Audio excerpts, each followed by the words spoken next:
নমস্কার বন্ধুরা, বঙ্কা পেস্ট্রির নতুন একটি ব্লগে তোমাদেরকে অনেক অনেক স্বাগত জানাই। কয়েকদিন আগে একটা ছোট্ট শর্টসের মাধ্যমে তোমাদেরকে বলেইছিলাম আমি আর তনয় কোথায় এসেছি। হ্যাঁ, আমরা গোটা পরিবারের সাথে এসেছি পুরুলিয়া। শীতের ছুটি আর ছোট ট্রিপ, এই কম্বিনেশনে প্ল্যান করতে করতে আমরা সবাই যখন ঠিক করছিলাম কোথায় যাওয়া যায় কাছাকাছি, তখন কিন্তু সবার প্রথমে এই জায়গার কথাই মাথায় এলো। এবার আসি পুরো প্ল্যানটা কীভাবে সফল হলো। হাওড়া থেকে চক্রধরপুর ট্রেন, তারপরে ওখান থেকে বারাভূম নেমে ট্যুর প্ল্যানার ঠিক করলেন হোটেলের চেক ইন টাইম যখন আসেনি তখন রিসেপশনে শুধু শুধু ওয়েট না করে সাইট সিনে বেরিয়ে যাওয়ার জন্য। আর সেই হিসাবে হোটেলের কাছাকাছিই ছিল পাখি পাহাড়, একটা অত্যন্ত ফেমাস স্পট। পাখি পাহাড়ে চলে এলাম। জায়গাতে এসে মনেই হলো যে এখানে না আসলে কিন্তু জায়গাটা মিসই করতাম। এতদিন সবার মুখে মুখে শুনতাম।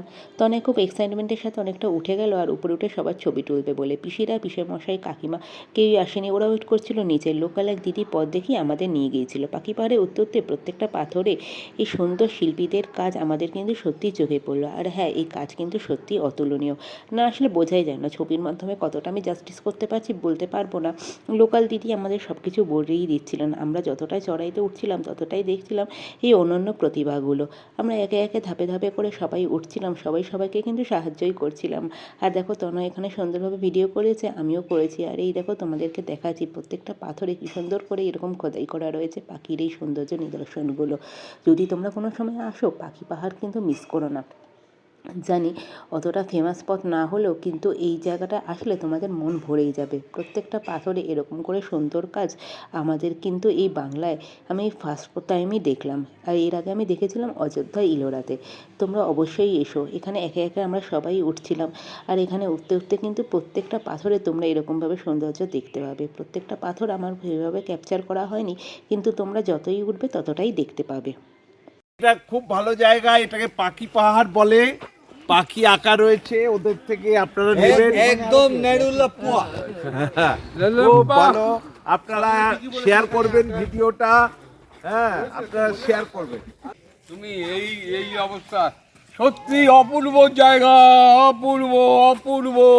পুরুলিয়াকে চিরদিন মনে রাখবো, বুকের মধ্যে ধরে রাখবো। পাখি পাহাড় সত্যিই সুন্দর জায়গা। এখানে না আসলে তোমরা কিন্তু বুঝতেই পারবে না যে কেন আমি জায়গাটার কথা এতবার করে বলছি। তারপর ওখান থেকে নেমে আসলাম। আর এই যে জঙ্গলটা দিয়ে যাওয়ার রাস্তা, এই জঙ্গলটা কিন্তু পিকনিক স্পটের জন্য একদম আদর্শ জায়গা। ওখান থেকে আমরা চলে এসলাম রিসর্টে। রিসর্টটা একদম পাখি পাহাড়ের কাছেই, গাড়িতে অল্পই সময় লাগে।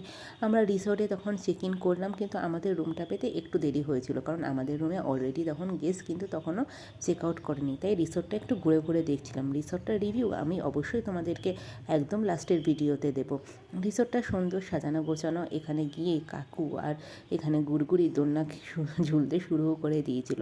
আর আমরা ঠিক করেছিলাম যে এখান থেকে ব্রেকফাস্টটা করে কোনো রকমে হাত মুখ ধুয়ে চলে যাব নেক্সট ডেস্টিনেশনের জন্য, কারণ লাঞ্চ করে স্নান করে বেরোতে বেরোতে অনেকটাই সময় হয়ে যাবে আর অন্ধকারও কিন্তু নেমে চলে আসবে। এরপর একটু ফ্রেশ নিয়ে গাড়ি করে বেরিয়ে পড়েছিলাম। আর নেক্সট ডেস্টিনেশনে যেখানে গেছিলাম সেখানে একটা সুন্দর লেক ছিল, যেটা অযোধ্যা হিল ফরেস্ট রিজার্ভ এরিয়ার মধ্যেই পড়ে। আর এই এরিয়াটা ক্রস করে, মানে এই লেকটা ক্রস করে পুরো রাস্তাটা গিয়ে আবার একটু উঁচুতে উঠতে হয় ওয়াচ টাওয়ারে, যেখান থেকে পুরো রেঞ্জটা যখন চোখে পড়বে তখন একটা অন্য শান্তি এনে দেয়। ওখান থেকে ওয়াচ টাওয়ারে ওঠার জন্য একটু রাস্তা চড়াই রাস্তা, কিন্তু যাদের শারীরিক কোনো সমস্যা হচ্ছে তাদের জন্য এটা স্কিপ করাই ভালো। পাখি পাহাড়ে ছোটো পিসা গিয়েছিল আমাদের সাথে, তাই ওয়াচ টাওয়ারে ব্যাপারটা কিন্তু একটু অদল বদল হয়ে গেছে। ছোটো পিসার জায়গায় এবার গিয়েছিল ছোটো পিসি।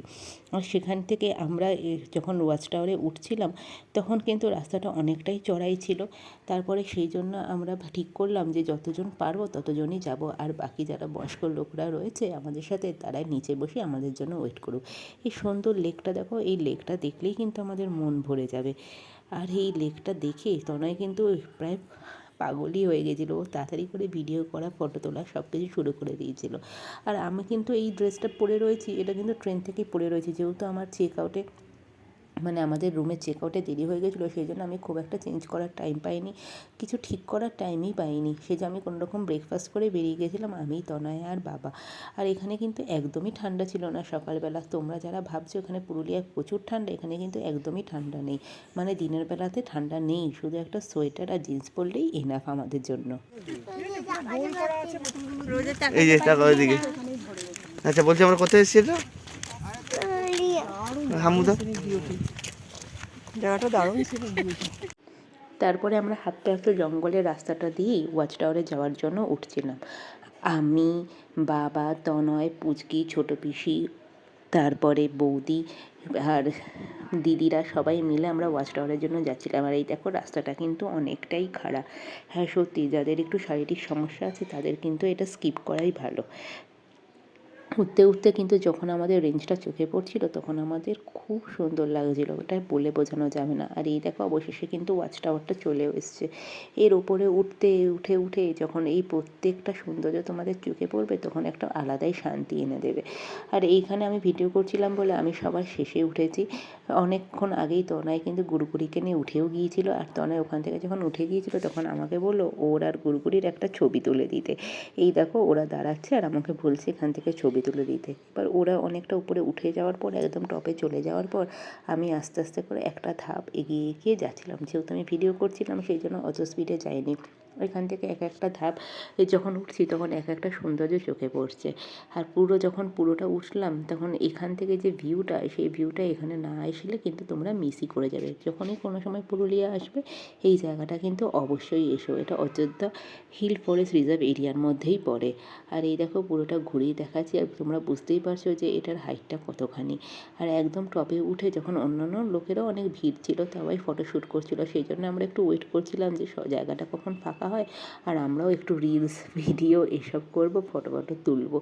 আর এখান থেকে দেখো তোমাদের দেখিয়ে দিচ্ছি যে কী সুন্দর লাগছে পুরো পাহাড়টা। আজকে আমরা অযোধ্যার এই দিকটা এসেছি, কালকে হয়তো আমরা ওই পারটা যাব। ওখান থেকে ওয়াচ টাওয়ারটা সেমই ডিস্টেন্স, সেমই চোখে পড়ে, কিন্তু ওখান থেকে উঠতে গেলে এতটা চড়াই রাস্তা দিয়ে উঠতে হয় না। তাই ওখান থেকে তারপরে আস্তে আস্তে আমরা ওখান থেকে নেমে আসলাম। আর এই দেখো এতটা রাস্তা যেটা দেখছো তোমরা বাঁদিকে, সেই এতটা রাস্তা হেঁটে তারপরে এই চড়াই দিয়ে কিন্তু আমরা উঠেছিলাম এই ওয়াচ টাওয়ারটায়। আর এই সুন্দর লেকটা কিন্তু বারবার আমাদের দৃষ্টি আকর্ষণ করছিল। পুরো জায়গাটা দেখো খুব সুন্দর। আর এখানে যারা লোকাল এরিয়ার লোক থাকে তারা এখানেই কিন্তু সব কাজ টাজ করে, ডেলি স্নান টান এই লেকেই করে। তারপর ওখান থেকে বেরিয়ে গেলাম পুরুলিয়ার একটা অত্যন্ত প্রসিদ্ধ গ্রাম মুখোশ গ্রামে। ওখান থেকে জায়গাটা একটুখানি, আর এখান থেকে আমরা চলে এসেছিলাম মুখোশ গ্রামে এসে আমরা বুঝতে পারলাম যে এখানে নানান আকৃতির নানান রঙের ভিন্ন ব্যক্তির মুখোশ পাওয়া যায়। বিশেষ করে ছৌ নাচের মুখোশগুলো এখানে অত্যন্ত প্রসিদ্ধ। মুখোশ থেকে আমরা দেখা শুরু করলাম আমি আর তনয় যে কোন মুখোশটা নেওয়া যায় কাউকে গিফট করা বা ঘর সাজানোর জন্য, কিন্তু আমাদের সেরকম ইউনিক কিছু মুখোশ চোখে পড়লো না। সব কটা মুখোশই কিন্তু আমাদের এইরকম মানে কি বলবো তোমাদের, মাটির তৈরি না, প্লাস্টার প্যারিসের তৈরি হয়, তারপরে কাগজ র্যাপিং করে রং করে বানানো হয়। মুখোশ বানানোর প্রসেসটা আমি দেখছিলাম, আর সে যতটা তুলতে পেরেছি ততটা তোমাদের দেখিয়েও দেবো। আর এখানে ছোটো ছোটো মুখোশগুলো থেকে 50 টাকা থেকে শুরু করে তুমি 2000 টাকার অবধি মুখোশ পেতে পারো। এখানে তাও বলবো যে যদি একটু বার্গেনিং করো তাও কিন্তু ভালো, ওরা দাম সেভাবে বুঝেই তোমাদেরকে বিক্রি করবে। সেরকম এমন কিছু না যে এখানে ফিক্সড রেটেই পাওয়া যায়, কিন্তু আমাদের এখানে নিয়ে যাওয়ার ভয় আমরা এতটা বড় মুখোশ নিইনি। যারা গাড়িতে আসো তারা অবশ্যই এখান থেকে মুখোশ কিনে নিয়ে যেতে পারো। ট্রেনে যারা ট্রাভেল করবে তাদের পক্ষে একটু অসুবিধা, মানে যারা ট্রলি নিয়ে আসে বা আসে তাদের পক্ষে এগুলো ক্যারি করা খুব একটা সুবিধার না। যারা নিজেদের প্রাইভেট কারে আসো তাদের জন্য এইগুলো ক্যারি করা খুবই সুবিধের। তো সেই জন্য সেরকম বুঝে তোমরা বার্গেনিং করে এখান থেকে কিনতেই পারো।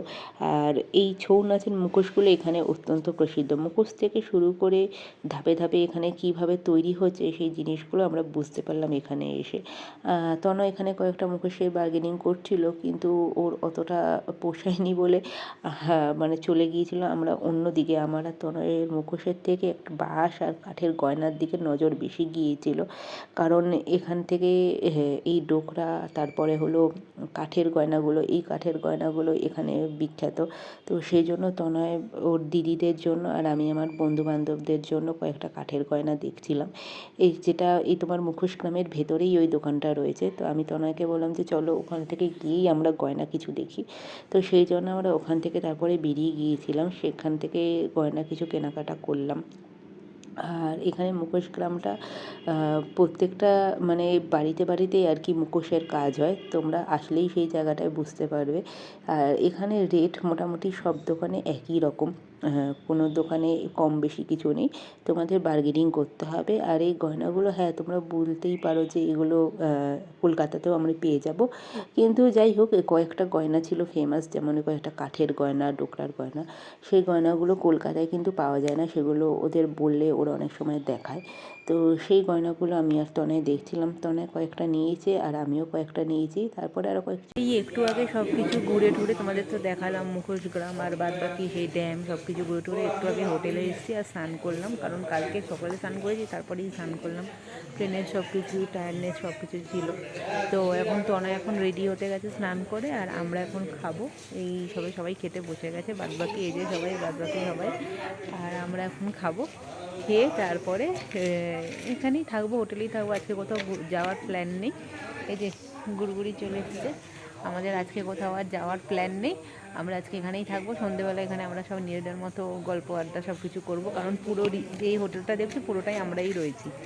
আর কালকে সকাল থেকে বেরোনো, কালকে সকালে তাড়াতাড়ি রেডি হয়ে বেরোতে হবে, কারণ কালকে অনেক কটা স্পট যাওয়ার আছে, তাই এখন লাঞ্চটা করে নিই। 25 ডিসেম্বর উপলক্ষে রিসোর্টটাকে সুন্দরভাবে সাজানো হয়েছিল, তোমাদের নামটা আরেকবার দেখিয়েও দিলাম, রিসোর্ট নির্জনে।